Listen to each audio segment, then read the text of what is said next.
Hey everyone, welcome back to Let's Play Chrono Trigger. I am Mega Hunter, and in this episode we're going to continue onward into the Mountain of Woe. I know I kind of lost track, and then that's the only thing I really don't like, is when I rant, I tend to not focus on what's going on. So I know some people have said, oh, you're not explaining what this tech does, or, you know, like Uzi Punch, what does that do? Most of them are somewhat self-explanatory. I'll say that again. Some of them are, or most of them are self-explanatory, even though I haven't used them. But for anyone wondering that, I am planning on having a video that shows off every single tech. It's just a tech video that will explain every tech. So even though I'm not really talking about it a lot, it's not. I don't think it's a huge deal because again, I will be showing them all off. So don't worry about that. One thing I do want to mention is there's a lot of techs that I've had that I wasn't really sure how to use them, and I finally figured out what it was. It kind of made me feel stupid that I didn't realize it. But some techs, they won't work if you try and use them, but it's because they only work when you have a character right next to you, like it's a close combat situation. And if you don't have that close combat situation, you won't be able to use that tech. So I think there's a dual tech with Robo and Chrono. I think Max Cyclone. That one I think is a close combat tech, which is interesting. It's nice. A lot of the techs are pretty interesting. There's a lot of interesting techs. That's an element of Chrono Trigger I think almost gets kind of overlooked to an extent. I mean, when people talk about Chrono Trigger, they talk about the music. They talk about you know, just the story, the fact that it's made, the characters are designed by the guy who did the Dragon Ball manga,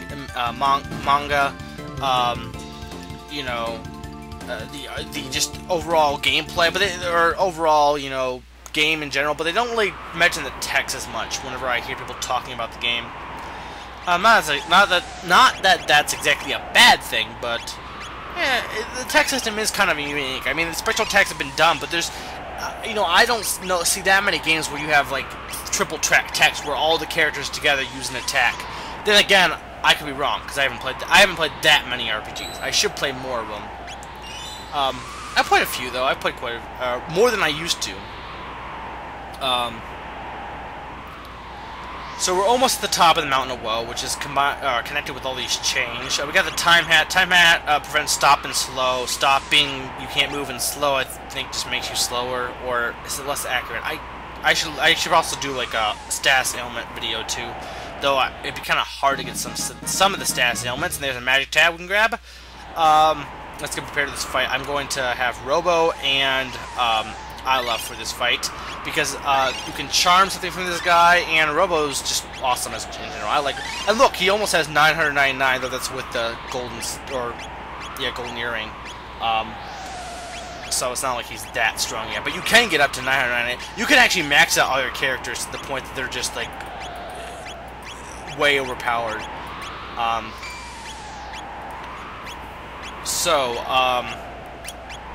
What to talk about? Not much, because we're going to be getting up to the top of the mountain where the Guru sits. And there's a giant block of ice. I love this. Here we will find the Guru life, and he's like looking over off to the side. I am Mega, look! Over there! Huh? What's this thing? Wait, what? Rumbling. What the heck is that? Giga Gaia? Huh, I thought that would look more like, possibly like, something like, rawr. Yeah, like that. But whatever, this is Giga Gaia. Here's how Giga Gaia works. He has his two hands, that will do fire and shadow. So I equipped, I think Chrono with the fire, mail, or the red mail, and, Robo with the shadow mail, or, black mail. And yeah, you can get a, I think it was a speed tab from the head. But, you can, so you want to have those kind of armors, because, you know, when going in these battles, it's important to know what magics you can, absorb. So if you have, armor on that absorbs the magic, you know, the battle will be a lot easier. So you want to do is take out the hands first. The hands have 2,000 HP. When you take out the hands, he'll try restoring them eventually, but they'll be restored with half HP, so you can take them out with, a Falcon Hit. Falcon Hit! I think it's Falcon Hit. Whatever. surprised I haven't made that joke yet. But you can take it out with Falcon Hit, and yeah, I learned that's the punch, which is pretty awesome. I really like that move. And I think I used Confused already. Confused is that little whirlwind thing. That again is a really misleading name. But this guy is really kind of a pushover, especially if you're at the level I am. Unfortunately, he has such an awesome name, but he's not really that hard. I think I actually died to him before, but that was back when I would avoid. I used to play RPGs by just avoiding all the enemies, and you know, not actually leveling up. And like I'm like not over leveled at this point, but I'm pretty decent level. And fighting all those rebels and stuff didn't, you know, definitely helped. So yeah. So once you kill both of his arms, you want to start attacking the head with a ton of attacks. And eventually he'll just be gone. I don't think there's anything else I'm forgetting. Most of it is just getting rid of his hands and then attacking the head. I think there was one move that really did a lot of damage. I think it was Volt Bite. Yeah, do I use it now? That surprisingly did, I think, a lot of damage to him. Which I guess maybe he's like a dino or something, or maybe it's just because it's maybe it's an elemental weakness, but I'm not sure. But yeah, that move did a lot to him. I really love the animation for the punch. It's really awesome. It's like Robo Punch. Which I think actually I don't know, it's Rocket. I think it's renamed Rocky. Rocket Punch in the DS remake. A lot of the things in the DS remake are renamed. So if you're playing the DS game, a lot of these moves that I'm showing might not be the same as the ones that, like Uzi Punch. I know for a fact that's not what it's called in the DS remake. So if you're playing, like if you bought the DS remake and you're playing it, that won't be they won't be called the same thing. So just keep that in mind. It's a good DS remake. It's good. It adds some things not that are really necessary, but it's a good remake. The DS version. Since the game's not for the VC, I would recommend getting the DS version. Or if you have the PlayStation version, I think there was it was released for the PlayStation. If you have a PlayStation, you can play that. So yeah, Volt Bite. I think this does an amazing amount of damage. And then it makes him glitch out too. Yeah, I did like 1,000, which isn't a super amount, but it's pretty decent for attacking him. So, what have I been playing lately? Well, I was recently actually playing Star Fox 64. Amazing, I talked about it yesterday. I was playing that, and as probably some of you know, I'm not a big fan of 3D shooters. I don't like the whole perspective thing. I'm not a big fan of Star Fox 64.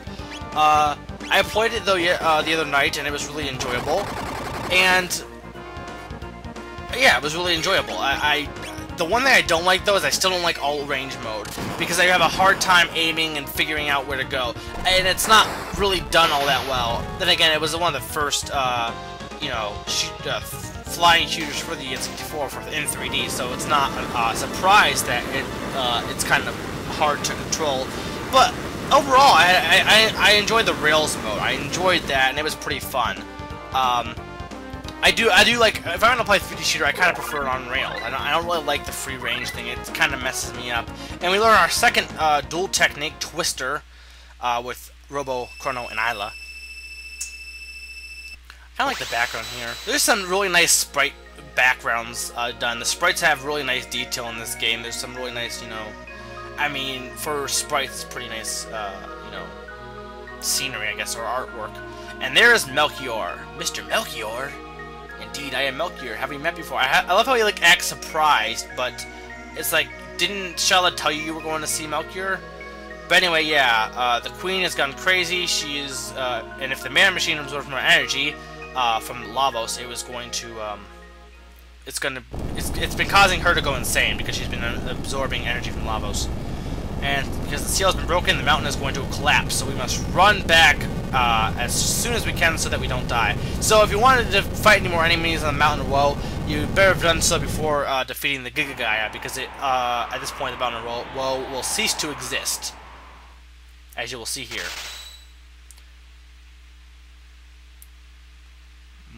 Boom. And that's it, folks. This has been Mega reminding you, pie.